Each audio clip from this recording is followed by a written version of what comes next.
तिचं लग्न झाल्यावर तिला कळलं तिचा नवरा तिच्या पहिल्या प्रियकराचा सख्खा भाऊ आहे.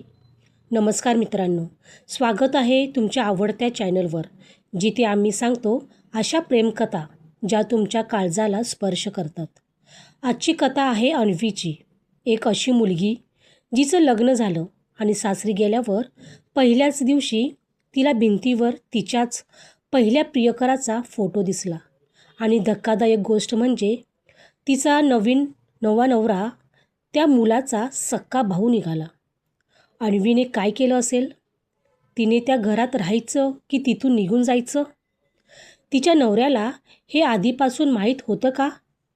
ही कथा शेवटपर्यंत नक्की ऐका, कारण शेवटचे 5 मिनिट तुमचे डोळे पाणावल्याशिवाय राहणार नाहीत. चला तर मग आपल्या कथेला सुरुवात करूया.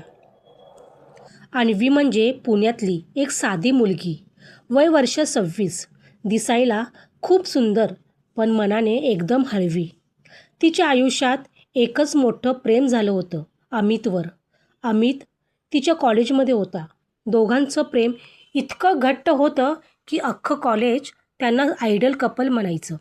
दोघांनी लग्नाची स्वप्न पण बघितली होती, पण नियतीला काही वेगळंच मान्य होतं. एका रात्री अमितचा बाईकवर अपघात झाला आणि जागीच त्याचा मृत्यू झाला. अन्वी पूर्णपणे तुटली. तिने 2 वर्ष कोणाशीच बोलणं केलं नाही. तिच्या घरच्यांनी तिला खूप समजावलं आणि शेवटी तिला लग्नासाठी तयार केलं. स्थळ आलं रोहनचं. रोहन पुण्यातला सॉफ्टवेअर इंजिनियर, अमेरिकेची मोठी कंपनी, घरचे सुसंस्कृत. अन्वीने रोहनला फक्त 2 वेळा बघितलं होतं, जास्त बोलणं पण झालं नव्हतं. घरच्यांनी सांगितलं मुलगा चांगला आहे, म्हणून तिने होकार दिला. लग्न एकदम थाटामाटात झालं. लग्न होऊन अन्वी जेव्हा सासरी आली तेव्हा तिचं मोठ्या थाटामाटात घरात गृहप्रवेश झाला. सासू सासऱ्यांनी तिचं औक्षण केलं. ती आत आली आणि समोरच्या भिंतीवर तिला एक मोठा फोटो दिसला. फोटोवर हार घातलेला होता.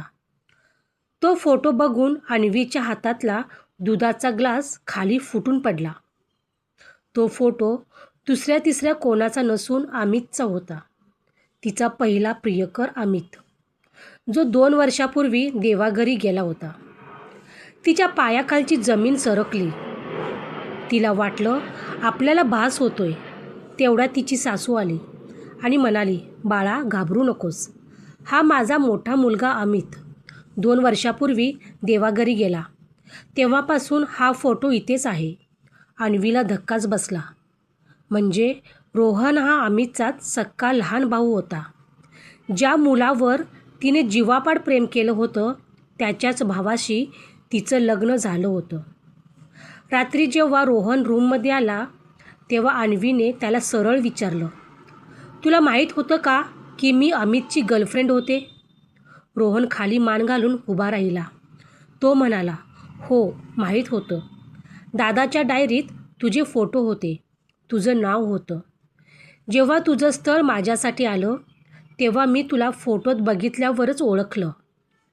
मी बाबांना सांगणार होतो, पण मला भीती वाटली की जर मी सांगितलं तर हे लग्न मोडेल आणि मी तुला कायमचा गमावेन. कारण मी तुला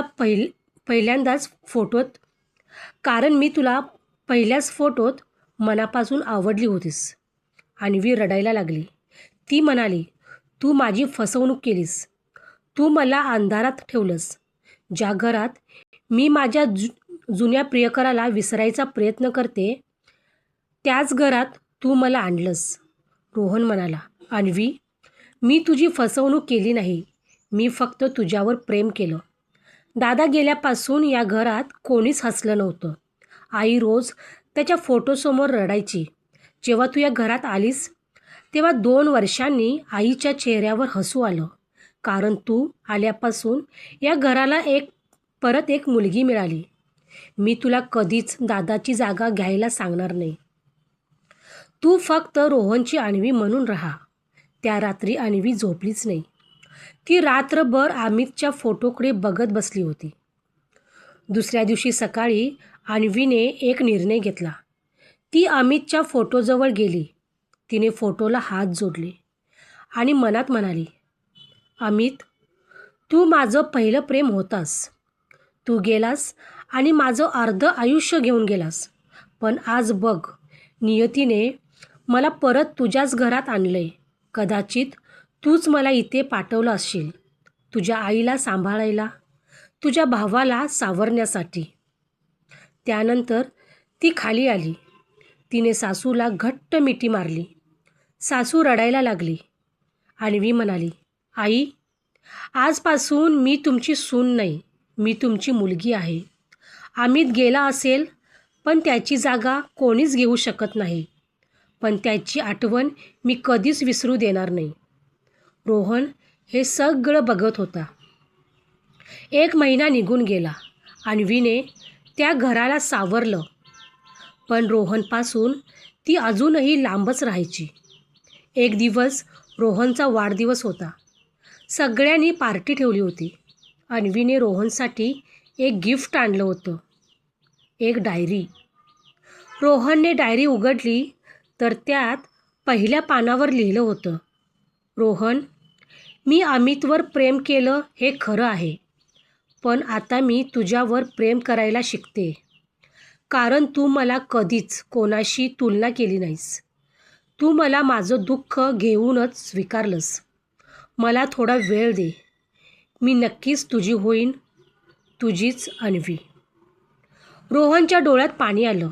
त्याने अन्वीला घट्ट मिठी मारली. त्या दिवशी पहिल्यांदा अन्वीने त्याला नाही थांबवलं. काही प्रेमकथा अपूर्ण राहतात, पण काही प्रेमकथा दुसऱ्या रूपात परत येतात. अन्वीने तिचं पहिलं प्रेम गमावलं, पण नियतीने तिला त्याच घरात दुसरं प्रेम दिलं, जे जास्त समजूतदार होतं, जास्त खरं होतं. तुम्हाला काय वाटतं?